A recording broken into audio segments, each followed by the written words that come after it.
Hello everyone, कैसे हैं आप सभी। उम्मीद करते हैं कि आप सब लोग बहुत अच्छे होंगे, मस्त होंगे, व्यस्त होंगे और अपने तैयारी में काफी अच्छे तरीके से जुटे होंगे। नमस्कार मेरे सैनियों, रैंकर्स इंग्लिश एजुकेशन के इस खूबसूरत सा प्लेटफॉर्म पे आप सबका मैं दिल की गहराइयों से स्वागत करता हूं। सिंह बनो सिंहासन की चिंता मत करो, सिंह बनो सिंहासन की चिंता मत करो, तुम जहां बैठोगे वहीं तेरा सिंहासन होगा। यानी अपने आप को इस काबिल बना दो मेरे भाई, अपने आप को इस लायक बना लो कि तुम जहां पे बैठोगे ना वहीं तेरा सिंहासन होगा और तुम वहां का राजा बनोगे।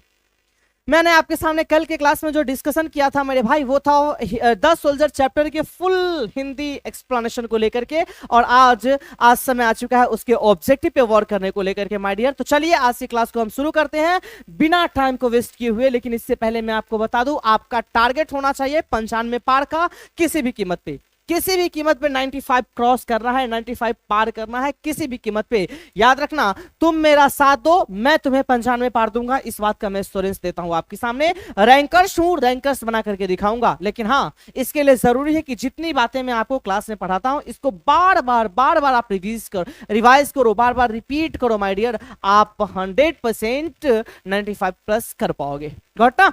चलिए, आज की क्लास का सबसे पहला क्वेश्चन आपके स्क्रीन के सामने आएगा। This is very much important question और बहुत इजी क्वेश्चन भी है माय डियर।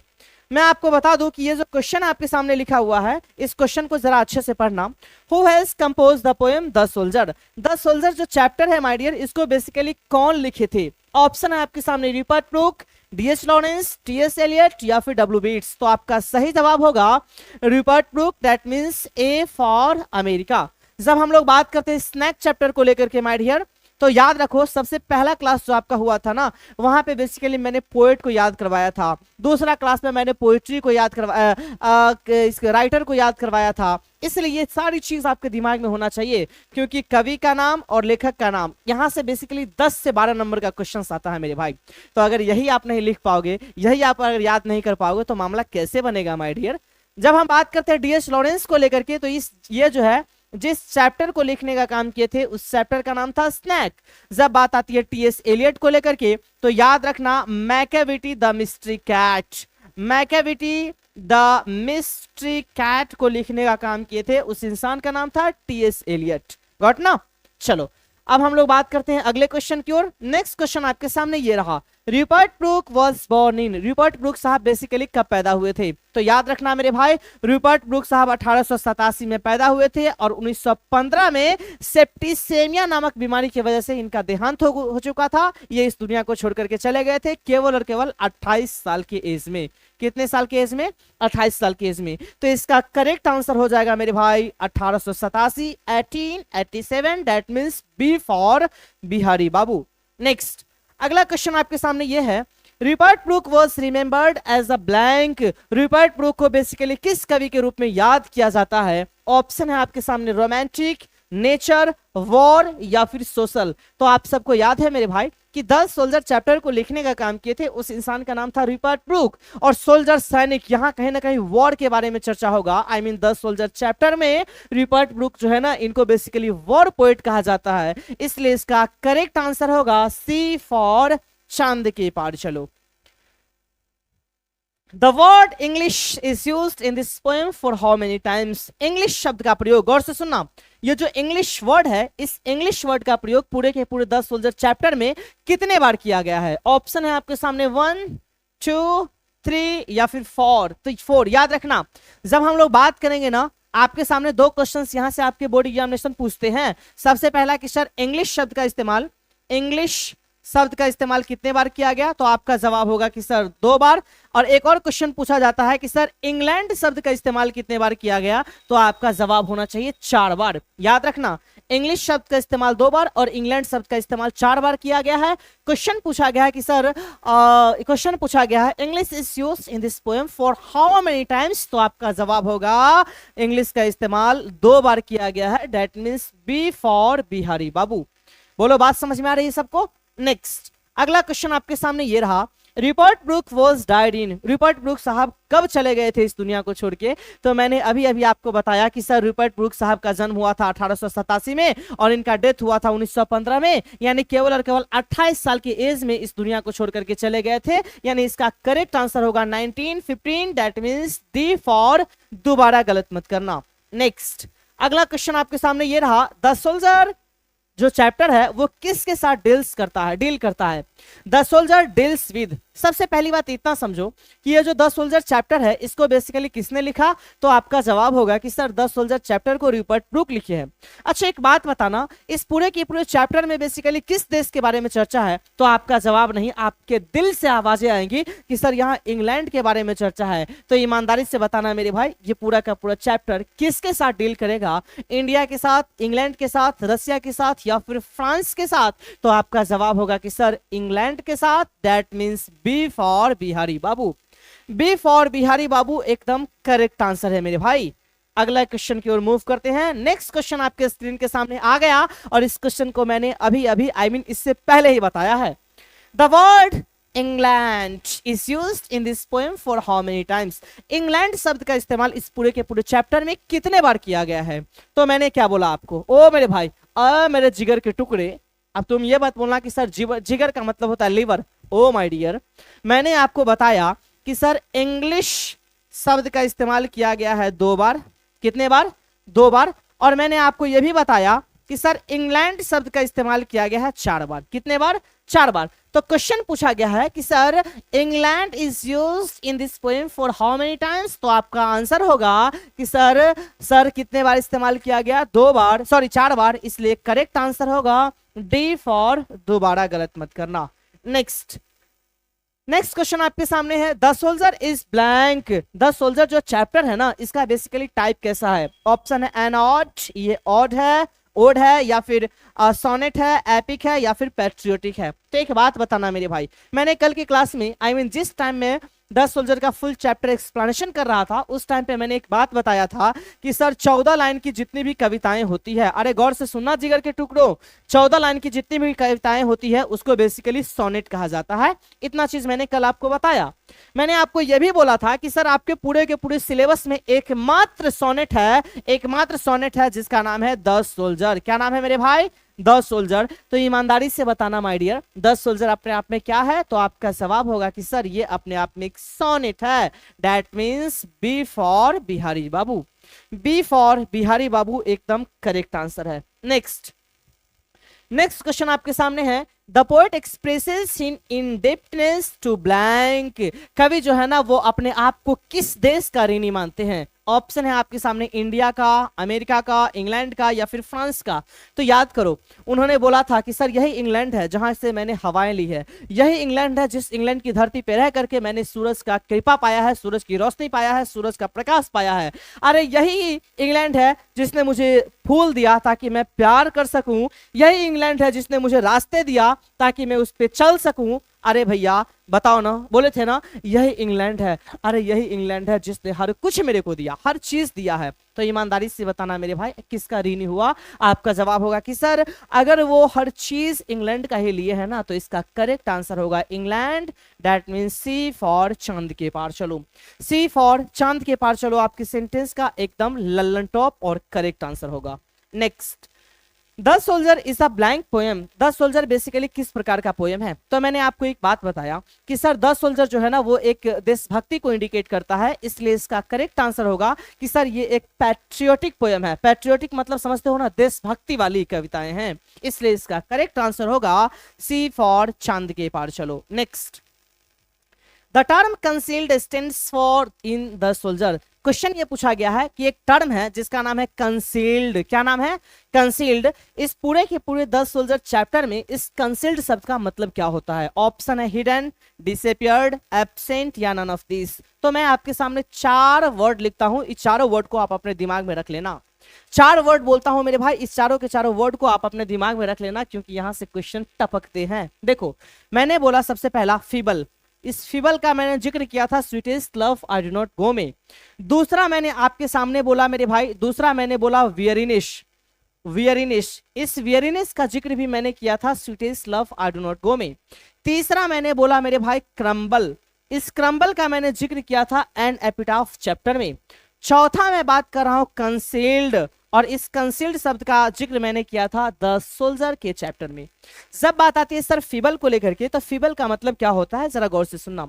फीबल का मतलब होता है कमजोर, और कमजोर को इंग्लिश में हम लोग बोलते हैं वीक। क्या बोलते हैं, वीक। सब बात आती है वेयरीनेस को लेकर के, तो वेयरीनेस का मतलब होता है थकान, जिसको इंग्लिश में बोलते हैं टायर्डनेस। क्या बोलोगे? टायर्डनेस। अगला है क्रम्बल। इस क्रम्बल का मतलब होता है मर जाना, जिसको इंग्लिश में बोलते हैं टू डाई। और एक आता है कंसील्ड। इस कंसील्ड का मतलब होता है छिपाना, और इसको इंग्लिश में हम लोग बोलते हैं हिडन। हिडन। तो ईमानदारी से बोलना मेरे भाई, आपके सामने जो क्वेश्चन है कि कंसील्ड का मतलब क्या होता है, तो आपका जवाब होगा हिडन, छुपा हुआ। That means A for America.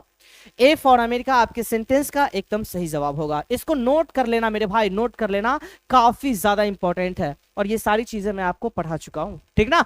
आ जाओ, अगला क्वेश्चन आपके सामने ये रहा। क्वेश्चन है my dear, according to the soldier England has given her native her flowers blank. The soldier chapter के अनुसार, गौर से सुनना, द सोल्जर चैप्टर के अनुसार इंग्लैंड ने अपने नेटिव को दिया, इंग्लैंड ने अपने देशवासियों को दिया अपने फूल, ताकि वो फूल से क्या कर सके? ऑप्शन है पूजा कर सके, प्यार कर सके, ऑफर कर सके, या नन ऑफ दीज। तो मैंने एक चीज आपको बताया था कि सर इंग्लैंड ने मुझे बहुत कुछ दिया। रिपर्ट प्रू कहते हैं कि इंग्लैंड ने मुझे बहुत कुछ दिया, उन्होंने फूल दिए जिससे मैं प्यार कर सकूं, उन्होंने रास्ते दिए जिस पे मैं टहल सकूं। तो ईमानदारी से बोलना मेरे भाई, उन्होंने जो फूल दिए, तो फूल किस लिए दिए? ताकि मैं प्यार कर सकूं, पूजा कर सकूं नहीं, प्यार कर सकूं। और प्यार को इंग्लिश में लव बोलते हैं मेरे भाई, इसलिए इसका करेक्ट आंसर होगा B for Bihari babu. Next question लिखा हुआ है, who has compose the poem the soldier. ये जो द सोल्जर चैप्टर है मेरे भाई, इसको बेसिकली कौन रचे हैं? तो आपका जवाब हो जाएगा Rupert Brooke. That means A for America. Next अगला क्वेश्चन आपके सामने ये रहा, Rupert Brooke was born in. Rupert Brooke साहब कब पैदा हुए थे? आपको पता है 1887 में।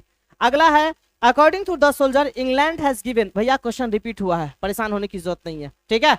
अगला क्वेश्चन आपके सामने है, the soldier is a blank poem. The soldier basically किस प्रकार का पोएम है? ऑप्शन है आपके सामने, चिल्ड्रन पोएम है, वॉर पोएम है, लव पोएम है, या फिर नेचर पोएम है। तो आपको याद है माय डियर, जो द सोल्जर है ना, वो बेसिकली अपने आप में वॉर पोएम है, इसलिए इसका करेक्ट आंसर होगा बी फॉर बिहारी बाबू।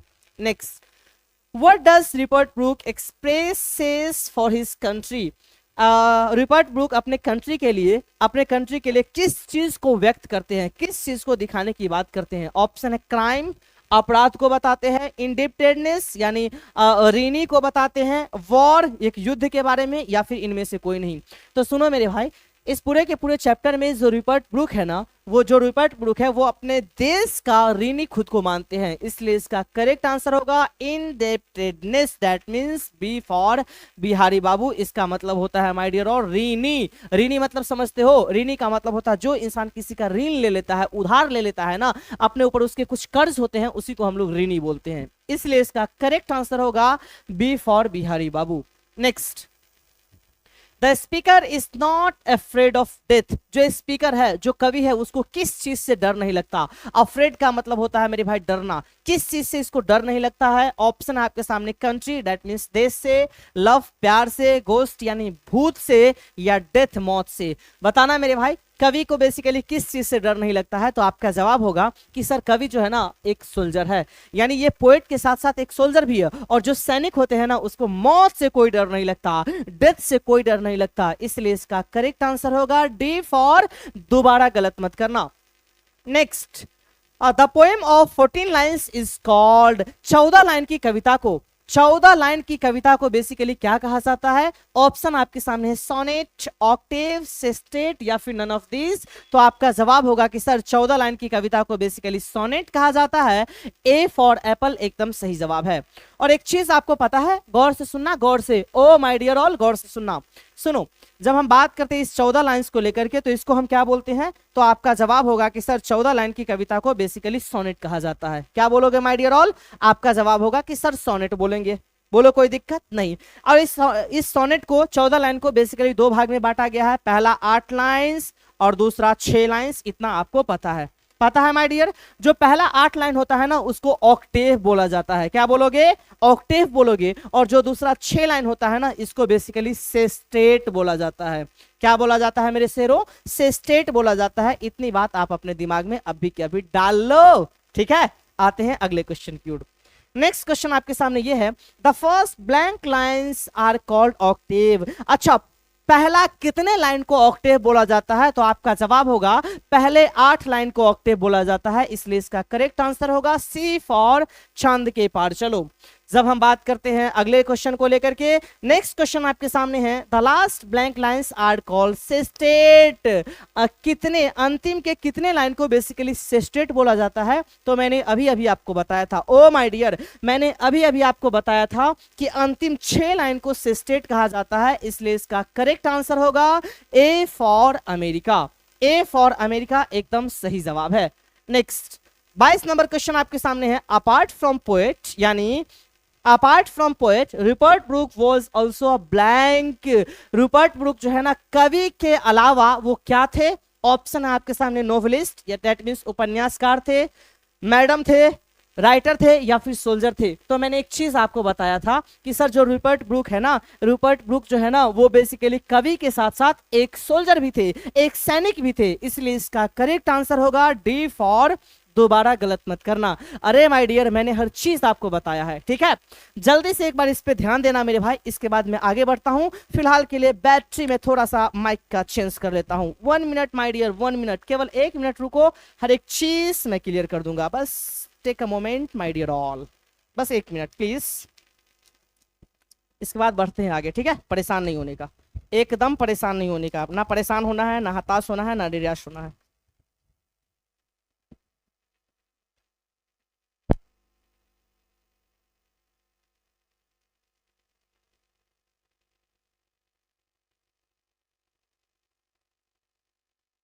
चलिए बढ़े हम लोग आगे। नेक्स्ट क्वेश्चन आपके सामने आएगा 23 नंबर क्वेश्चन। देखो क्वेश्चन है, richer dust refers to blank. अगर आप पूरे के पूरे चैप्टर को कल आप पढ़े होगे ना, वहां पे बेसिकली कवि अपने आप को रिचर्ड डस्ट मानते हैं। रिचर्ड डस्ट मतलब हुआ समृद्ध कण, एक धनी मनी कण, समृद्ध कण, सर्व चीज से संपन्न हो, ठीक है, उसको रिचर्ड डस्ट कहा जाता है। तो रिचर्ड डस्ट जो है मेरे भाई, वो कवि किसके लिए इस्तेमाल करते हैं? ऑप्शन है आपके सामने, इंग्लैंड के लिए, या द सोल्जर्स बॉडी, कवि अपने जो बॉडी है, अपना जो शरीर है उसके लिए, एनवायरमेंट, वातावरण के लिए, या इनमें से कोई नहीं।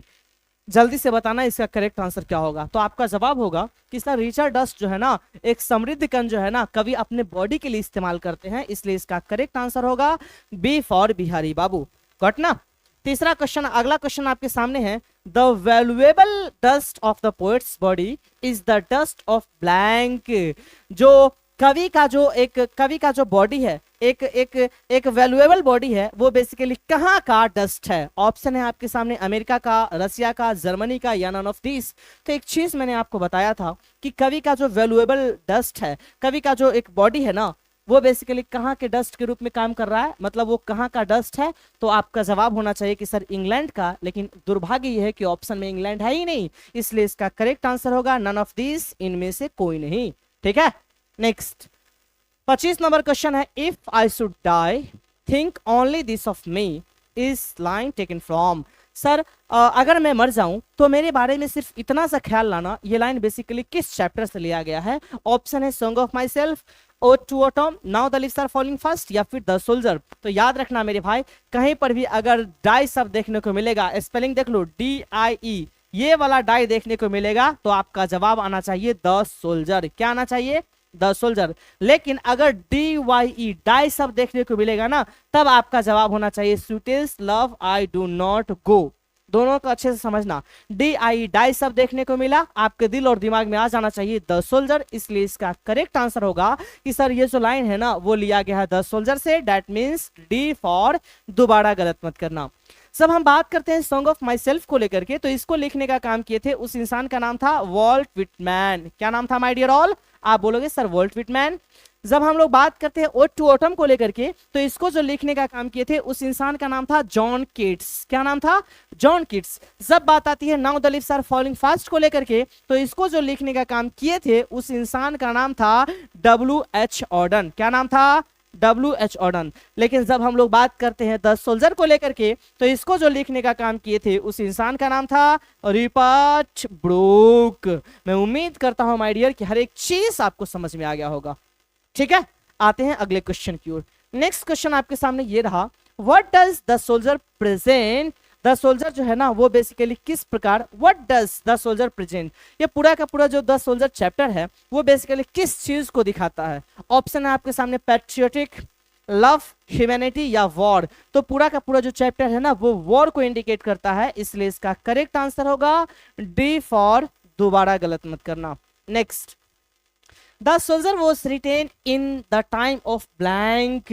अच्छा, द सोल्जर जो चैप्टर है, द सोल्जर जो पोएम है वो बेसिकली किस समय पे लिखा गया था। ऑप्शन है पीस, रियॉट, डिलाइट या वॉर। तो मैं आपको बता दूं मेरे भाई कि ये जो 10 सोल्जर चैप्टर है ना वो जिस time second world war start हुआ था ना, सॉरी जिस time first world war start होने वाला था उसी टाइम ये लिखा गया था। मतलब मैं साफ साफ कह सकता हूं कि सर युद्ध के समय में लिखा गया था, यानी डी फॉर, दोबारा गलत मत करना, एकदम सही जवाब है। ठीक है, नेक्स्ट 28 नंबर क्वेश्चन आपके सामने है। द पोएट सेज, कवि कहते हैं कि if she dies in a foreign land that part of land will be for ever of blank. कवि कहते हैं कि अगर वो किसी विदेशी धरती पे, किसी पराई धरती पे मर जाते हैं तो वो जो जमीन का भाग है वो किसका हो जाएगा हमेशा के लिए। ऑप्शन है आपके सामने अमेरिका का, इंग्लैंड का, इंडिया का या फिर रसिया का। तो कवि क्या कहते हैं पता है, कवि कह रहे थे कि अगर मैं मर जाऊं तो मेरे बारे में सिर्फ इतना सा ख्याल लाना कि मैं जिस भी फॉरेन लैंड पे मरूंगा, मैं जिस भी फॉरेन फील्ड पे मरूंगा उसी पे हमेशा के लिए दफना देना, ताकि वो पूरा का पूरा कॉर्नर, वो पूरा का पूरा लैंड इंग्लैंड के नाम से जाना जाए। इसलिए इसका करेक्ट आंसर होगा फॉर एवर ऑफ इंग्लैंड, वो हमेशा के लिए इंग्लैंड का हो जाएगा। नेक्स्ट क्वेश्चन आपके सामने, in that rich earth a richer dust blank. वो जो समृद्ध कण है, वो जो समृद्ध कण है वो काफी ज्यादा समृद्ध कण को क्या करके रखा है। अरे गौर से सुनना, ये कहते हैं कि मैं जिस भी पराई धरती पे मुझे दफना दिया जाएगा वो अपने आप में उसका वैल्यू बढ़ जाएगा, वो अपने आप में एक समृद्ध धरती बन जाएगा। और वो जो समृद्ध धरती है वो समृद्ध कण को क्या करके रखा है, तो छुपा करके रखा है। अरे छुपा करके रखा है, छुपा करके रखा है, that means concealed B for Bihari babu. मैंने पढ़ाया है मेरे भाई, कल की क्लास जाकर के एक बार चेक करो। The poem blank is a sonnet. Sir निम्नलिखित में से कौन सा पोएम है जो एक सोनेट है। तो मैंने आपको क्या बोला, मैंने आपको साफ साफ बताया कि सर आपके पूरे के पूरे सिलेबस में एकमात्र ऐसा चैप्टर है जिसका नाम है द सोल्जर, वही अपने आप में एक सोनेट है, इसलिए इसका करेक्ट आंसर होगा B for Bihari babu. Next, the speaker of the poem the soldier is a blank. Sir इस पोएम का जो स्पीकर है, इस पोएम का जो वक्ता है, किस पोएम का, द सोल्जर पोएम का, वो अपने आप में क्या है। ऑप्शन है डॉक्टर है, कवि डॉक्टर है, सोल्जर है, टीचर है या फिर ट्रेडर है। तो आपको याद होगा जो कवि है ना वो बेसिकली सोल्जर है, इसलिए इसका करेक्ट आंसर होगा B for Bihari babu. Next अगला क्वेश्चन ये रहा, a dust whom blank bore shaped made aware. मैं एक ऐसा डस्ट हूं, कवि कहते हैं कि मैं एक ऐसा डस्ट हूं जिसको कौन जन्म दिया, सही आकार दिया, डेट मीन्स पालन पोषण किया और जागरूक बनाया। तो क्या बोलते हैं पता है कि मैं एक ऐसा डस्ट हूं जिसको इंग्लैंड ने जन्म दिया। अरे भैया, जिसको इंग्लैंड ने जन्म दिया, इंग्लैंड ने तराशा, इंग्लैंड ने पालन पोषण किया, इसलिए इसका करेक्ट आंसर होगा क्या माय डियर, आपका जवाब होगा England, that means C for चांद के पार। चलो नेक्स्ट 33 नंबर क्वेश्चन है, the line in heart at peace under an English heaven. कहीं पर भी आपको अगर इंग्लिश शब्द देखने को मिल जाए, इंग्लिश शब्द देखने को मिल जाए या फिर इंग्लिश हेवन देखने को मिल जाए, अरे गौर से सुनना मेरे भाई, अगर इंग्लिश हेवन देखने को मिल जाए ना तो आपके दिमाग में आ जाना चाहिए कि ये लाइन बेसिकली द सोल्जर से लिया गया है, इसलिए इसका करेक्ट आंसर होगा B for Bihari babu. Next अगला क्वेश्चन ये रहा आपके सामने, the soldier was written and published during which major war. The soldier जो चैप्टर है वो बेसिकली कब लिखा गया, मतलब किस युद्ध के दौरान में लिखा गया और किस युद्ध के दौरान में ही इसको पब्लिश किया गया था। तो याद है ना, वर्ल्ड वॉर फर्स्ट 1915 के ही आसपास। ठीक है, क्योंकि आपको पता है कि सर 1915 में ये तो इस दुनिया को छोड़ करके चले गए थे, तो इससे पहले तो वर्स्ट, अरे भैया 1915 में अगर चले गए थे इसका मतलब 1914 में आपका स्टार्ट हुआ था वर्ल्ड वॉर फर्स्ट। आपको पता है, बताने की जरूरत नहीं है, अरे बोलो ना। चलो आ जाओ next, Who told Rupert Brooke is the most handsome poet of this time? निम्नलिखित में से कौन से वो इंसान है, निम्नलिखित में से कौन से वो इंसान है जिसने कहा था कि सर वो जो रूपर्ट ब्रूक है ना वो पूरे इस समय के सबसे हैंडसम पोएट है। तो कौन बोला था, अरे याद करो, मैंने बताया था कि W.B. येट्स ने देखा और बोला होय ये जो है ना पूरे के पूरे इंग्लैंड का या इस समय का सबसे हैंडसम पोएट है। कौन? WB Yeats। इसलिए इसका जवाब होगा सी फॉर चांद के पार। चलो नेक्स्ट 36 नंबर क्वेश्चन आपके सामने है। The poet fought as a soldier in blank for England. कवि जो है ना एक सोल्जर के रूप में लड़े थे किस वर्ल्ड वॉर के दौरान? तो मैंने आपको बताया कि सर 1915 में अगर इनका डेथ हो गया तो 1915 से पहले 1914 में ये फर्स्ट वर्ल्ड के दौरान युद्ध के रूप में काम किए थे। आई मीन युद्ध में लड़े थे। किसके लिए? इंग्लैंड के लिए। तो इसका करेक्ट आंसर होगा world war first, that means B for Mumbai. Next, sonnet is divided into two parts. The first one is octave and second blank. Sir sonnet को बेसिकली दो भाग में बांटा गया है, मैंने आपको बताया था। गौर से सुनो, ये जो सोनेट है ना इसको बेसिकली दो भाग में बांटा गया है। एक को बोला जाता है ऑक्टेव जिसमें 8 लाइन होते हैं, और दूसरा को बोला जाता है सेस्टेट जिसमें कुल मिलाकर के 6 लाइन होते हैं। इसलिए इसका करेक्ट आंसर होगा सेस्टेट, बी सी फॉर चांद के पार। चलो next 38, England has given her people her veg. England ने वहां के लोगों को अपना रास्ता दिया। क्यों? तो रास्ता क्यों दिए होंगे पता है? खेलने के लिए, कूदने के लिए या टहलने के लिए? आपका जवाब होगा टहलने के लिए, that means to roam, C for China एकदम करेक्ट आंसर है। इंग्लैंड ने वहां के लोगों को, अपने लोगों को रास्ता दिए ताकि उस पर वो टहल सके। बोलो बात समझ में आई सबको? नेक्स्ट अगला क्वेश्चन ये रहा, Rupert Brooke died due to blank. Rupert Brooke जो है ना, रूपर्ट ब्रूक साहब बेसिकली किस वजह से मर गए थे? ऑप्शन है आपके सामने, इनेमिया, एनेमिया, ल्यूकेमिया, सेप्टिसेमिया या फिर नन ऑफ दिस। तो मैंने आपको एक बात बताया था कि वो जो है ना सेप्टिसेमिया नामक बीमारी से मर गए थे। उस केस में हुआ ये था कि उनके पूरे के पूरे बॉडी के अंदर ना ब्लड में पॉइजनिंग हो गई थी, और ब्लड में पॉइजनिंग होने की वजह से पूरा का पूरा बॉडी एक गुब्बारे की तरह फूल गया था, इसलिए उनकी डेथ हो गई थी 1915 में। याद रखना माय डियर, याद रखना। करेक्ट आंसर होगा C for China, that means septicaemia. अगला है, his father was a house master at blank school. उसके जो पिताजी है, किसके पिताजी? अरे मेरे भैया किसके पिताजी? रूपर्ट ब्रूक के पिताजी जो है एक हाउस मास्टर थे। किस स्कूल में? तो मैंने आपको पढ़ाया था, his father was a house master at Rugby school. बताए थे ना, where Rupert Brooke was educated, बताए थे मेरे भाई। तो इसलिए इसका करेक्ट आंसर होगा B for Bihari babu. Next अगला क्वेश्चन है, the poet wants all blank to shed away from people's mind. कवि चाहते हैं कि उनकी जितनी भी क्या है जो हर एक इंसान के लोगों से गायब हो जाए। ऑप्शन है आपके सामने, एविल, रिलेशन, शीन या फ्रेंच। तो एक चीज मैंने आपको बताया था, कवि ये चाहते हैं कि लोगों के मन में उसके प्रति जितने भी विचार है वो सारा का सारा विचार पवित्र हो जाए। जितने भी बुराइयां हैं वो सारा का सारा बुराइयां पवित्र हो जाए। इसलिए बुराइयां को वो चाहते हैं कि लोगों के दिमाग से पवित्र हो जाए, गायब हो जाए। ठीक है, इसलिए इसका करेक्ट आंसर होगा A for apple. Next 42, the poet has always breath blank air. जो कवि है ना हमेशा कहाँ के हवा, कहाँ के एयर को सांस के रूप में लिया था? ऑप्शन है Indian air, English air, American air या फिर नन ऑफ दिस। तो इसका जवाब होगा English air, that means B for Bihari babu. अरे इंग्लैंड का हवा लिया था ना सांस के रूप में। अगला है, the poet says that England is like a blank. कवि कहते हैं, द पोएट सेज दैट, कवि कहते हैं कि England is like, England basically किसके जैसा है? ऑप्शन है स्वर्ग के जैसा, निचला स्तर के द्वारा, ऊंचाई स्तर के जैसा या फिर सबसे नीचा वाले स्तर के। तो मैंने आपको क्या बोला कि सर कवि ये कहते हैं ना कि जो इंग्लैंड है ना वो बेसिकली स्वर्ग के जैसा है, इसलिए इसका करेक्ट आंसर होगा ए फॉर एप्पल। गॉट ना?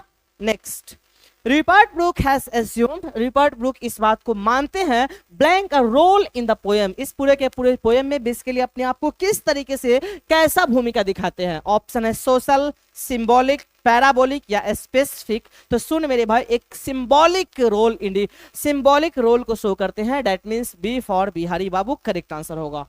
एक सांकेतिक भूमिका निभाते हैं। ठीक है, अगला क्वेश्चन आपके सामने है, Rupert Brooke speaks, Rupert Brooke बोलते हैं in the guise of blank soldier. कहां के कवि के रूप में? ऑप्शन है आपके सामने इंग्लैंड, अमेरिकन, फ्रेंच या फिर यूरोपियन। तो आपको पता है ना कि सर जो रूपर्ट ब्रूक साहब है वो बेसिकली इंग्लैंड के कवि के रूप में जाने जाते हैं, इसलिए माय डियर इसका करेक्ट आंसर होगा A for America, that means England. Next तो मेरे भाई मैंने आपके सामने 45 क्वेश्चन किया और याद रखना रैंकर्स हूं, रैंकर्स बनाऊंगा।